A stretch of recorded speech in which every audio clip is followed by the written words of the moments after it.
구독자분 중에 한 명이 네. 박종현이는 유동원에게 사과하라 막 이런 얘기를 막 하고 있는데 사과할 일 하셨어요, 뭐를요? 박사님? 일단은 제가 뭐 일단 사과하라 하니까 예, 사과부터 하고 시작할게요. 심심한 사과의 말씀을 일단 올리긴 하는데 아니 사과 주세요. 그냥.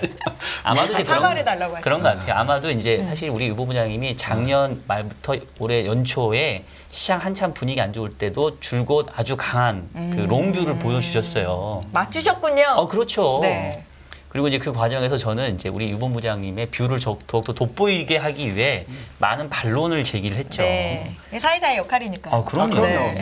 역할에 앵커님이 충실하셨는데. 하셔야 되는 역할이. 그래서 오히려 제가 유보 부장님을 더 돋보이게 만들었던 역할을 했던 게 아닌가 싶고요.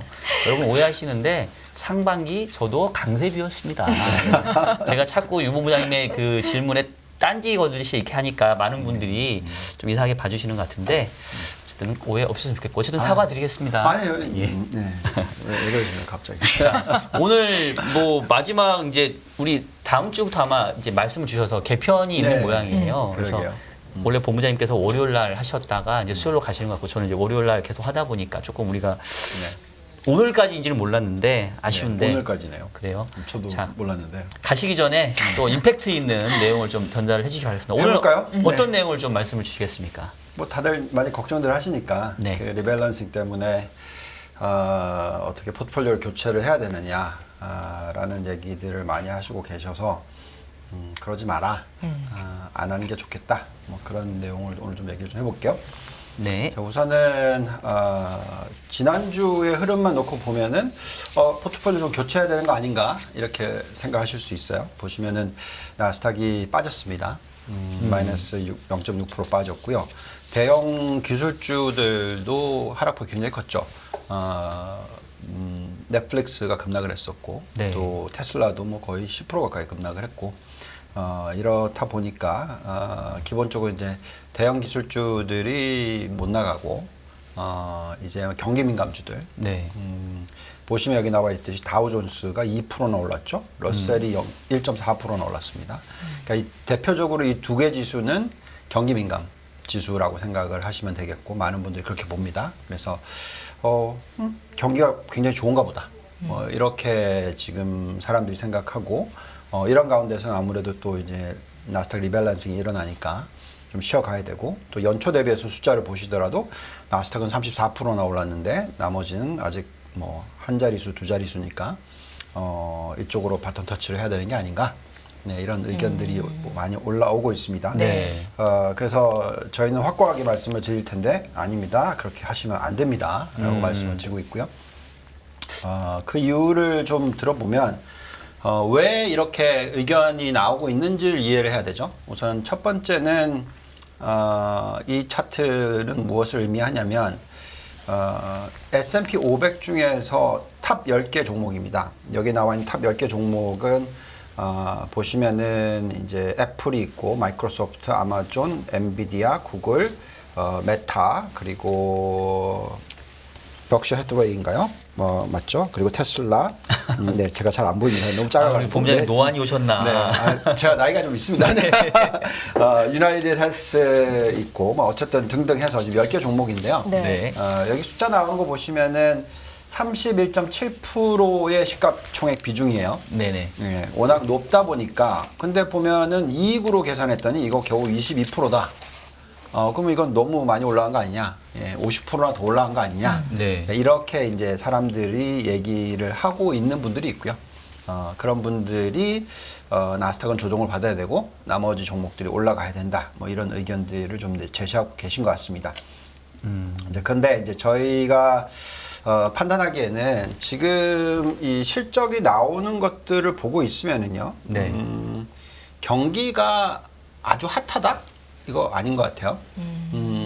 경기가 둔화되고 있는 건 사실이고요. 그리고 미 연준이 예상하는 거는 예상보다는 좀 높다. 즉 0.4% 성장률일 줄 알았는데 1%. 뭐 이 정도지. 네. 막 2% 이상 뭐 계속 올라갈 거다. 이런 건 아닌 것 같고요. 네. 그 이유는 여러 가지 지표들을 보면서 판단할 수가 있는데 어쨌든 실적이 나오는 모습을 보고 있으면은 이익 증가율 감소가 제법 커요. 2, 4분기가. 한 7% 정도 되죠? 네, 7%가 전 예상치였는데 실질적으로 지금 마이너스 9% 나오고 있습니다. 아, 그보다 좀 더 예. 그렇구나. 예. 여기에 또 순이익 마진율이 지난주에 11.4% 예상했는데 지금 11.1%가 나오고 있어요. 그만큼 어떤 그 비용의 증가 부분이 아직까지도 영향을 좀 미치고 있다라고 보시면 되겠고요. 매출 부분은 예상보다 좋게는 나오고 있는데 그래도 마이너스 숫자입니다. 예, 그래서 자, 이런 것들을 보고 있으면은 경기가 완전히 무슨 뭐 엄청나게 핫하다 이거 아니에요. 그런 용은 아니죠. 예, 예. 그래서 너무 많은 분들께서 지금 이런 다우존스라든지 러셀 2000 쪽에 투자를 하시면 제가 볼 때는 오히려 그쪽이 밸류에이션 매력도가 더 낮아요. 예. 그래서 저희는 성장주들의 매력도가 훨씬 더 높다라고 저는 생각하고 있습니다. 그래서 그런 부분들을 좀 보셔야 되는데 여기서 이제 이 숫자를 보면서 얘기를 해볼게요. 이게 뭐냐면은 그 매크로 컴퍼스라는 데서 나온 데이터예요. 근데 이게 경기에 대한 어떤 선행 지표들을 가지고 현재 경제 성장률을 보는 겁니다.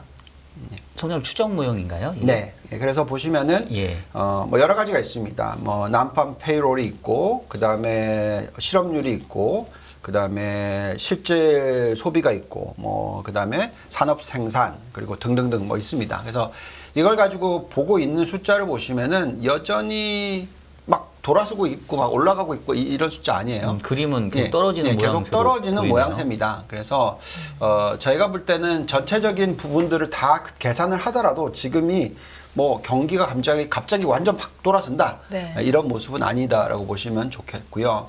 그렇다면은 결국은 인플레이션도 좀 떨어지는 추세고 여전히 그런 가운데서 실질 성장률이 아주 높은 숫자가 아니고 그러면은 여전히 우리는 희소 가치가 있는 성장주들이 더 좋다. 네. 예, 희소 가치라는 것은 경제 성장률이 낮을 때 이런 종목들은 굉장히 높은 매출 증가율을 보인다든지 굉장히 높은 이익 증가율을 보일 경우에 그렇다라는 거죠. 그래서 아까 보면 이익은 20%밖에 안 되는데 시총은 30%다.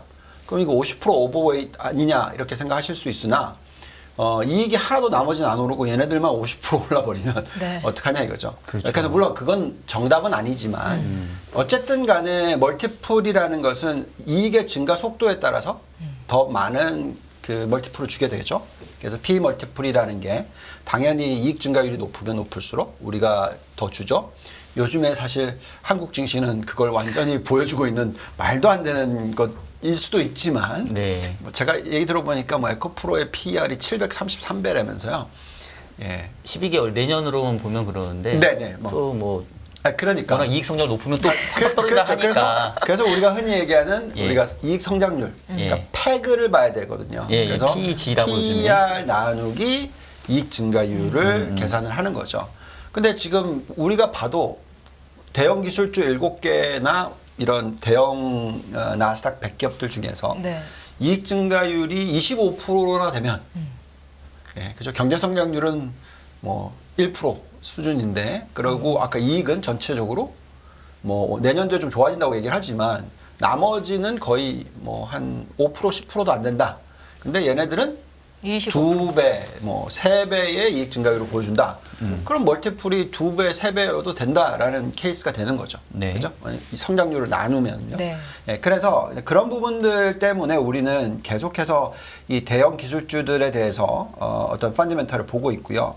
그리고 또 미국의 경기 선행 지표라든지 뭐 경기 침체 전망 설문조사라든지 모든 숫자들을 다 봤었을 때 뭐 바로 유턴, 그러니까 B턴, 그러니까 흔히 말하는 게 B자 회복 이거는 거의 불가능하다라고 지금 다들 보고 있어요.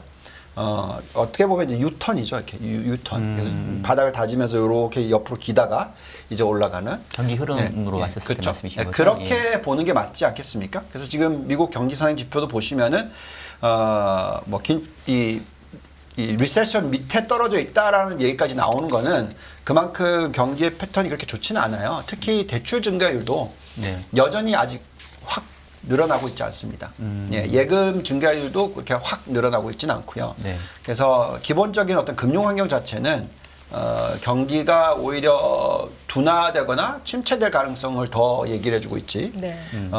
사실 이 경기의 둔화와 침체가 안 일어나는 이유는 재정을 많이 쓰고 있어서 그렇다.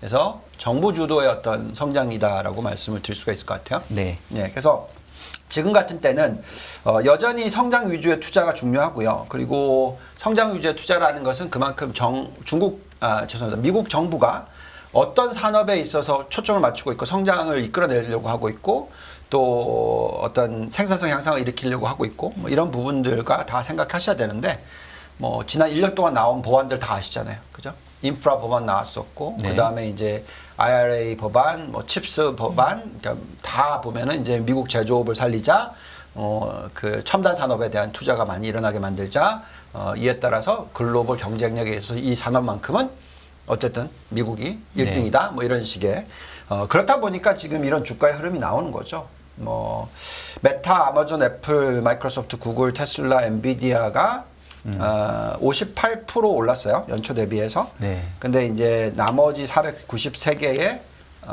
종목들은 겨우 4% 올랐습니다. 네. 근데 그나마 이제 다행인 건 뭐냐면은 5월 말에는 0%였어요. 그죠? 그때까지 50% 올랐고요. 예, 지금은 이제 50에서 58 올랐잖아요. 그게 8% 오른 거죠, 그러면? 네. 매기가 조금 확산이 됐나요? 많이 확산이 된 거죠. 많이 된 거예요. 그렇죠. 왜냐하면 네. 7개는 8% 올랐고 나머지는 4% 올랐으니까 그러면 이제 절반 정도 수준까지는 이제 확산이 된 거죠. 최근에는. 네. 예. 그래서 그 정도로 저희는 보고 있습니다. 네. 그래서 아마도 이제 나스닥이 예를 들어서 앞으로 그러니까 특히 나스닥 100이 한 20% 오르면 S&P 500은 10% 정도는 오른다.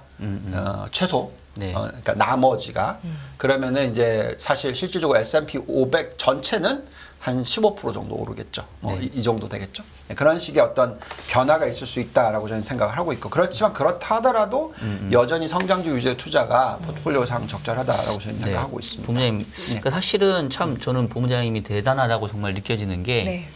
연초부터 지금 똑같은 말씀을 계속 맞아요. 하고 계시거든요. 네. 그러니까 성장주 위주로, 빅테크 위주로 그리고 이렇게 성장이 낮은 시기에는 오히려 양극화가 날 수 있다. 그래서 실제로 보시는 것처럼 7개 기업 뭐 60% 성장률 상승률 나올 때 다른 애들은 이제 거의 그냥 없다시피 했는데 제가 요 타임에서 조금 이제 여쭤보고 싶은 거는 네. 역시 여러분 오해하지 마십시오. 역시 우리 유 본부장님의 뷰를 조금 더 빛나게 명확하게 하기 하기 위해서. 위한 예. 그 또 반론인데, 그러니까 이제 걱정되는 부분인 거예요. 그러니까 지금 지난주에 보니까 테슬라하고 그 넷플릭스 그 실적이 기대치를 조금 하야하다 보니까 이제 주가가 조금은 좀 흔들린 것 같거든요. 근데 제가 주말에 이제 기사를 보다 보니까 지금 현재 미국 가계의 초과 저축이 그때 한참 그 코로나 때 이제 정부가 보조금 주고 이제 많이 되게 여유가 있었잖아요. 네. 근데 이제 지난 이제 한 2년 동안 해서 이제 소진을 해서 지금은 오히려 그 가계들의 초과 저축이 많이 줄었다. 오히려 이제 다시 또 뭐 돈을 좀 빌려야 되는 상황이 됐다. 이제 이런 기사를 제가 좀 본 것 같아요. 그래서 좀 미국 경제를 조금 여전히 걱정스럽게 보시는 분들은 미국의 소비 여력이 이제 좀 감소할 수 있는 거 아니냐라는 좀 우려들을 하고 계시는 것 같은데 네. 혹시 그런 것들이 지금까지의 요 구조, 그러니까 빅테크 위주로 이렇게 뿜고 나머지는 계속 조금 저조했던 이런 구도에 조금 영향을 줄 수 있는 건지 아니면 오히려 그런 상황이니까 더 양극화가 심화될 수 있는 건지 두 번째죠. 두 번째로. 그러니까 왜 그러냐면 기본적으로 이렇습니다. 지금 장날금융차가 역전이 돼 있잖아요. 네. 네. 그 장날금융차가 역전이 돼 있을 때의 현상은 보통 기술주가 훨씬 더 상승을 많이 합니다. 왜냐하면 경기 침체에 대한 두려움이 있어요. 그리고 기본적으로 경제 성장률도 그렇게 높지는 않습니다. 네. 근데 이제 그 중요한 부분은 뭐냐면은 기술주가 부러지거나 망가지려면은요, 결국 경기 침체로 넘어가면은 부러집니다. 그러니까 전체적으로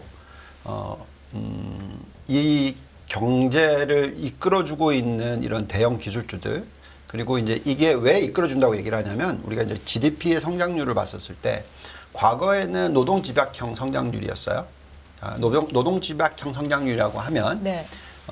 열심히 우리가 막 일을 해가지고 그것 때문에 이제 경제가 성장을 하는 거죠. 그러면서 이제 임금이 상승을 하고 그러면서 이제 그 위주로서의 어떤 소비 주도 위주의 어떤 성장을 하는 것을 70년대에 우리가 경험을 했다면 2000년도에 들어와서는 GDP의 성장 중에서 옛날에는 그 노동 집약형 부분의 성장이 전체 성장률의 거의 7, 80%였다면 네. 이제는 완전히 반대로 가서 그러니까 생산성의 향상이 일어나면서 그게 성장성을 주도하는 게 7, 80%고 노동 부분에서의 주는 것은 한 20, 30%라는 거죠. 네. 예, 그래서 근데 왜 그러면은 작년에는 이렇게 난리가 났었느냐?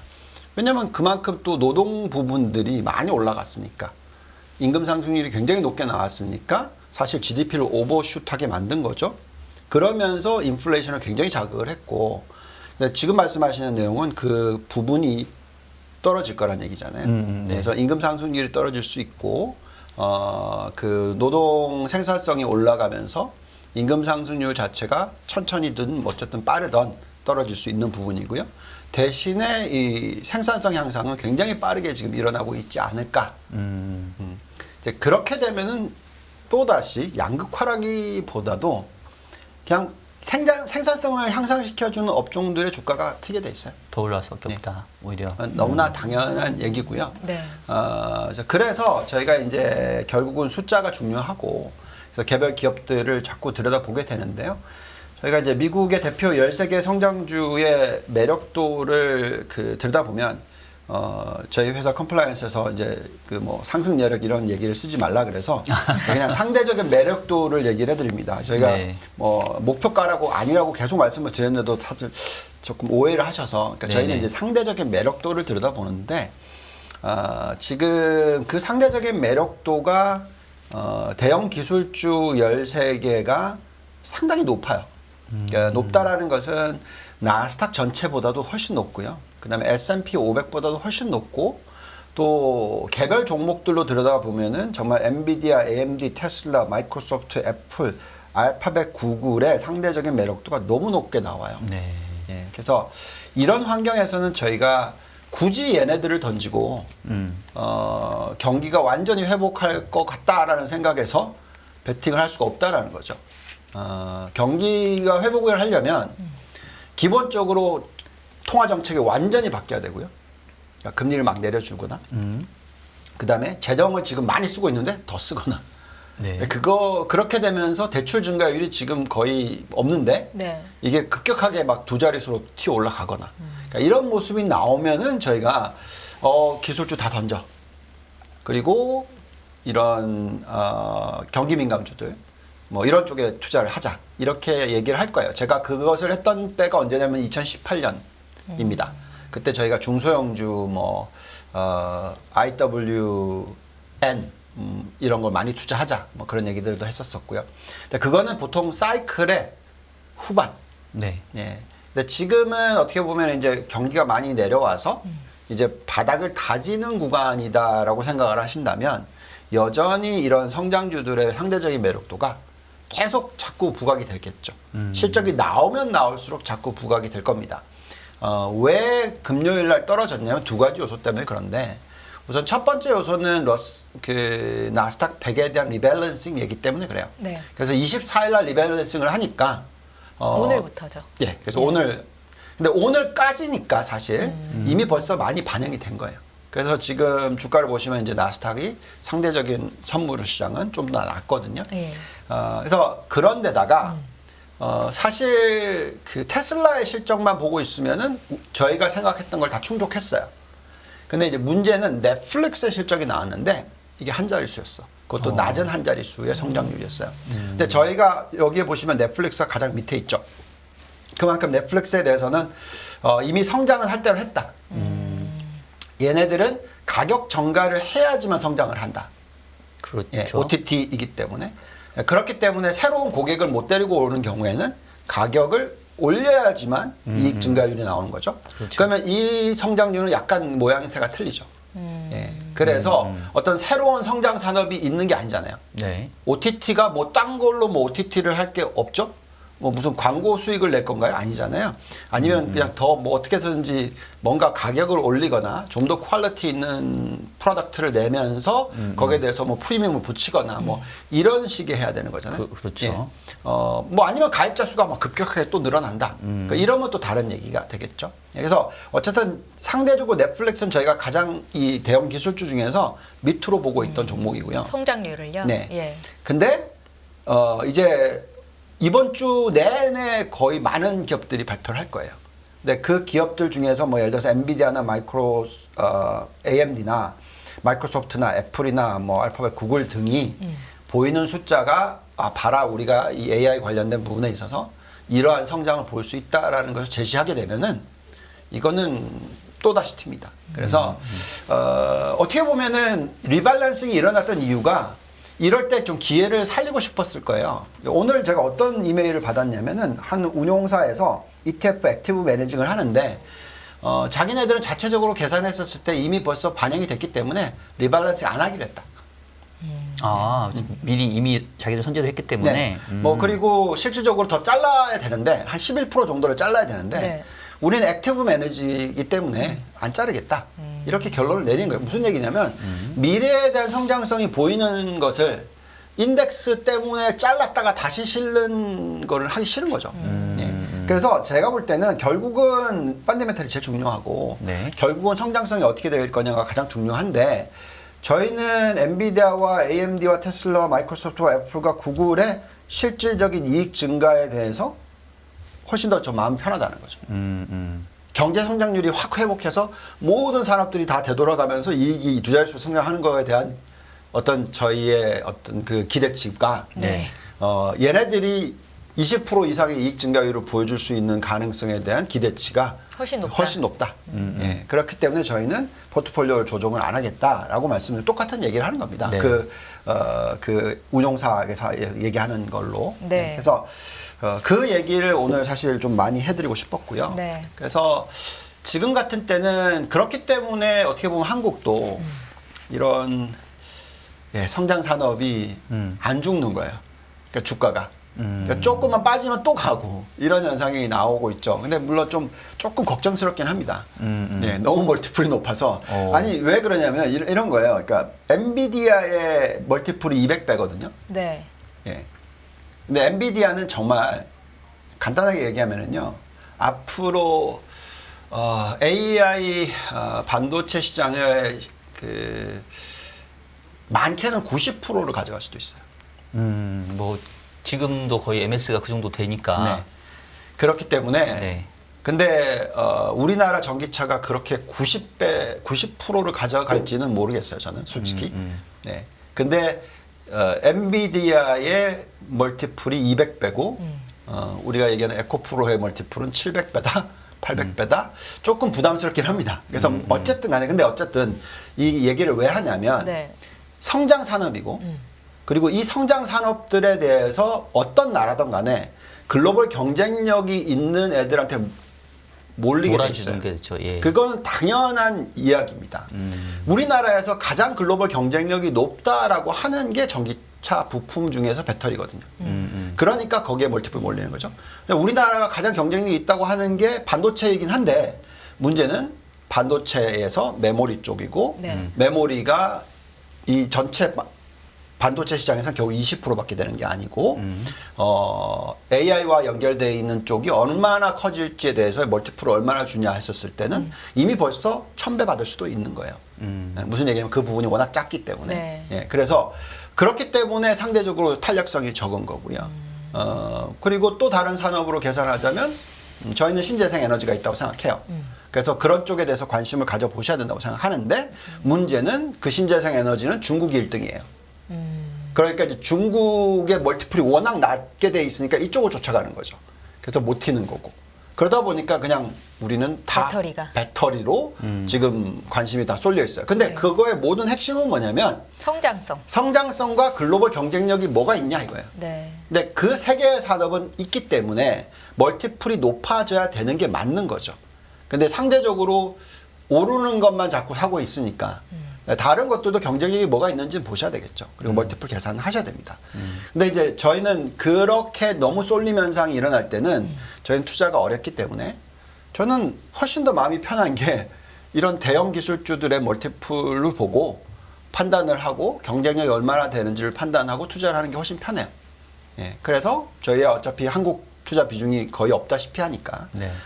이렇게 초점을 맞추고 있다라고 말씀을 드리겠습니다. 자, 일단 사실 우리 본부장님께서 글로벌 자산 매분 본부장님이시거든요. 그러니까 네. 미국만 하시는 건 아닌데 네. 그동안에는 미국이 워낙 좋았기 때문에 이제 주로 미국을 주셨던 것 같은데 지금 미국 시장 내에서는 뭐 시종일관 계속 빅테크 성장주 위주로 계속 이제 말씀 주셨는데 그럼 혹시 네.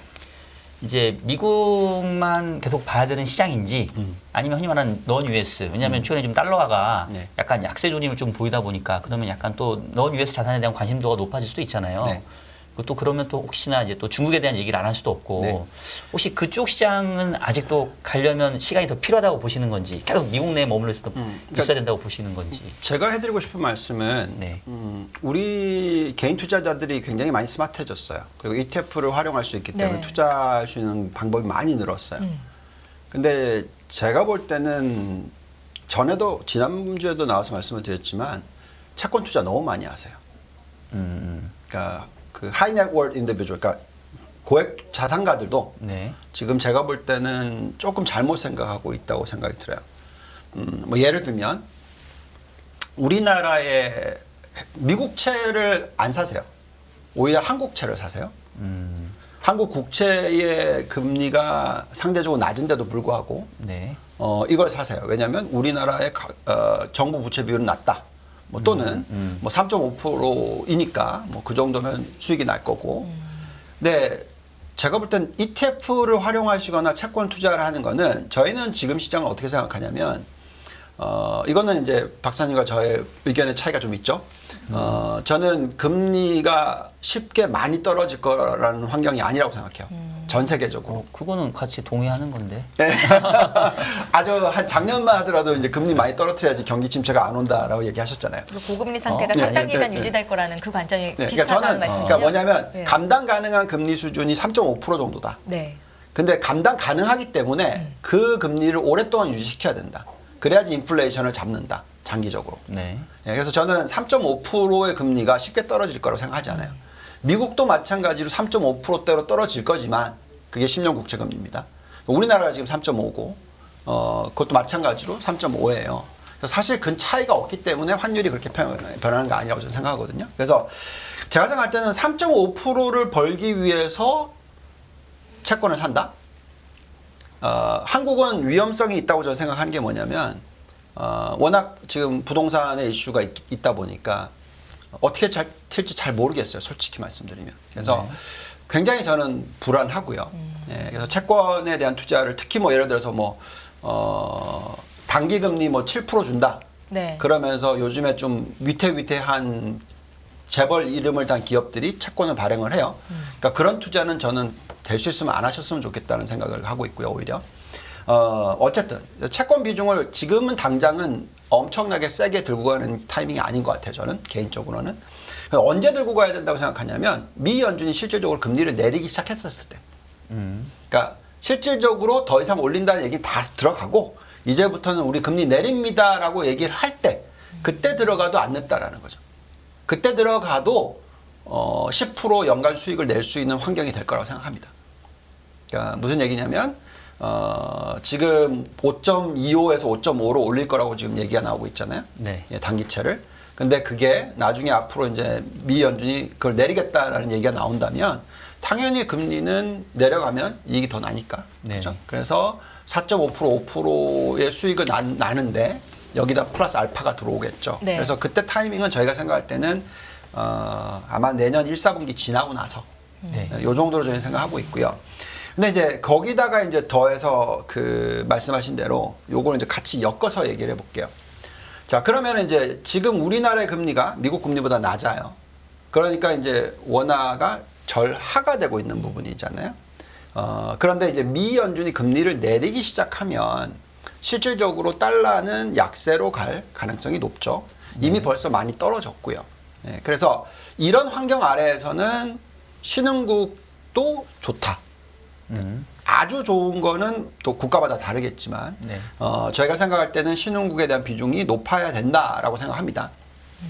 그래서 저희가 중국을 들고 갈 것이냐, 한국을 들고 갈 것이냐, 대만을 들고 갈 것이냐, 베트남을 들고 갈 것이냐 이렇게 생각하는 이유는 뭐냐면 그래도 우리가 지금 얘기하고 있는 성장 업종들을 가지고 있는 국가들이에요. 예, 그래서 한국, 중국, 대만, 베트남 다 갖고 있잖아요. 그렇기 때문에 이제 투자를 해야 되는데 문제는 중국이 워낙 미국의 공격을 많이 받고 있어서 생산성 향상 부분이 적을 것 같아요. 그러니까 지금 중국의 문제는 뭐냐면 인건비 상승률이 너무 높아요. 인건비 상승률이 거의 연간 2배, 그러니까 두 자릿수가 올라가는 상황이면 네. 경제 성장률이 두 자릿수의 명목이 안 나오면은 이거는 어쨌든 생산성 향상이 잘 안 일어나는 케이스이기 때문에 자, 그런 부분을 감안했었을 때 중국의 GDP가 글로벌 GDP의 18%인데 저희는 그거의 한 절반 정도 가져가자. 예, 그래서 한 10%라고 얘기를 하고 있고요. 대신에 한국이나 대만과 베트남은 지금 현재는 한국의 금리가 미국 금리보다 낮지만 거의 비슷한 수준으로 저는 보고 있고요. 네. 그러니까 즉 10년은 국채 금리로 봤었을 때 그렇다라는 것은 환율이 여기서 추가로 막 우리나라가 막 깨지는 케이스는 아닐 것 같다. 깨진다는 게 절하될 것 같아 보이진 않는다. 네. 그리고 어느 정도 절상 스케줄로 간다고 생각한다면 한국에 대한 투자를 적절한 것들을 하면 수익이 많이 날 거다라고 생각하고 있습니다. 본부장님 혹시 여기 이제 미국 이제 선진국 68% 중에 미국이 60%인데 네. 이제 이렇게만 보면은 이제 조금 잘 모르실 수 있으니까 예전보다는 미국에 대한 비중이 좀 낮춰주신 건가요? 아니면 똑같아요. 똑같나요? 똑같이 가고 있고 똑같이 나스닥에다 초점을 맞추고 있습니다. 그러면 신흥국 쪽이 늘어난 건 없는 거 아니에요? 예전하고 비교해. 신흥국이 늘어난 건 없죠. 예. 네, 포트상으로는 늘어난 게 없어요. 그 대신에 이제 신흥국 안에서 조정을 했고 중국을 줄이고 한국을 높이고 대만을 높이고 뭐 이런 식이었고요. 그 다음에 이제 선진국에서는 일본을 조금 넣었어요. 네. 저희가 숫자를 보니까 일본이 나쁘지 않게 나오고 있어요. 그래서 네, 선진국 중에서 일본이 지금 제법 올라오고 있는데 이게 왜 그런지를 자꾸 생각을 해보면 미국과의 관계가 굉장히 돈독한 부분이 있고요. 그 다음에 일본이 이제는 디플레이션 인바이러먼트가 아니고 약간의 이제 인플레이션 쪽으로 넘어가는 그런 모습이 나오고 있거든요. 네. 고용 부분이라든지 여러 가지 부분에 있어서. 자, 그렇다 그러면 이제 일본에 대한 관심이 어느 정도 좀 필요한 것 같다라는 생각이 들고요. 그래서 그렇다 하더라도 일본이 글로벌 GDP의 4%인데 뭐 우리가 한 3% 정도 들고 가자. 뭐 네. 이 정도. 예, 그렇게 지금 저희는 보고 있다라고 말씀을 드릴게요. 그래서 네, 뭐 현재 상황에서는 포트폴리오 구성상 선진국보다 신흥국 비중이 좀 높고요. 한국과 대만과 베트남에 대한 비중이 상당히 높은 편이다라고 말씀을 드리겠습니다. 그러니까 뭐 최근 뭐 분위기상 추가적으로 뭐 선진국 줄이고 신흥국 늘릴 상황은 아니고 가져가는데 신흥국 내에서 한국 시장을 조금 좀 좋게 보시는 뭐 이런 정도. 뭐 제가 생각할 때 미 연준이 금리를 내린다 하면 좀 더 많이 바뀔 수 있습니다. 네네. 예, 미국을 좀 줄이고 신흥국 쪽의 비중을 더 높일 늘릴 있나요? 수 있고 네. 또 원화와 달러의 움직임에 대해서도 좀 비율가 바뀔 수도 있죠. 네. 더 많이 달러가 약세로 가고 원화의 강세가 더 빨리 들어올 수도 있다. 뭐 이런 생각을 가질 수도 있겠는데 아직까지는 거기에 너무 거리가 먼 것 같아요. 벌써부터 지금 생각할 필요는 없고 1사분기는 지나야 될 것 같다. 내년 1사분기. 네. 이번 주 앞서서 이제 실적 발표되는 기업들이 좀 여러 개 이제 있는 걸로 알고 있는데 네. 결국은 지난주에도 그런 말씀 주신 것 같기는 하거든요. 네. 그러니까 요번 실적이 중요한 게 아니다. 그 이후에 스토리를 봐야 된다라고 말씀을 주셨는데 뭐 같은 관점일까요? 그래도 좀 네, 분기 뭐. 실적은 좀 의미가 있을 것 같기도 한데. 네, 뭐 이번 실적이 지금 기본적으로 어쨌든 마이너스 숫자인 건 맞잖아요. 네. 근데 이제 이 그 PPI가 그러니까 생산자 물가 지수의 상승률이 지금 굉장히 많이 떨어졌죠. 네. 그럼 이제 이게 마진으로 영향을 미치는 데는 레깅 이펙트가 있어요. 그래서 이제 한 보통 3개월에서 6개월 정도 있거든요. 그래서 지금 순이익 마진율이 11.1%가 2, 4분기 나오고 있는데 아마 이 숫자가 바닥일 것 같습니다. 그러면 이제 다음 분기, 다다음 분기는 괜찮아지는 부분인데 그렇다 그러면은 매출 증가율만 더 이상 마이너스로 가지 않고 어느 정도 상승률만 나오면 제가 볼 때는 실질 EPS 증가율이 이제 플러스로 전환하는 것들이 3, 4분기, 4, 4분기에 나올 거예요. 근데 이제 말씀하신 대로 개별 종목마다 스토리가 굉장히 틀릴 겁니다.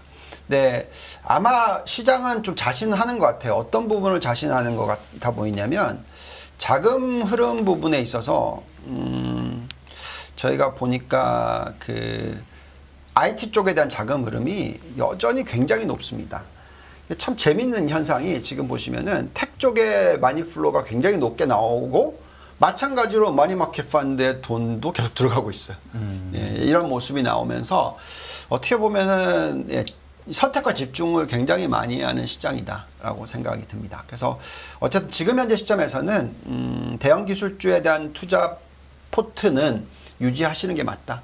예. 그냥 종목 선별이야 조금 바꿀 수 있겠지만, 네. 그러니까 포트 비중으로 가지고 가는 거는 그대로 좀 유지하는 게 맞고 그렇게 큰 변화를 일으키실 필요는 없을 것 같다는 생각이 듭니다. 끝없는 위기 속 기회는 언제나 숨어 있습니다. 성공한 투자 고수들과 나눈 투자의 철학. 다가올 기회를 잡아내는 부의 만찬으로 여러분을 초대합니다. 푸짐하게 한 상 차려놓았습니다. 안녕하세요. 이승입니다. 더 많은 영상을 보고 싶으신 분들은 화면 오른쪽에 있는 구독 버튼을 눌러주시기 바랍니다.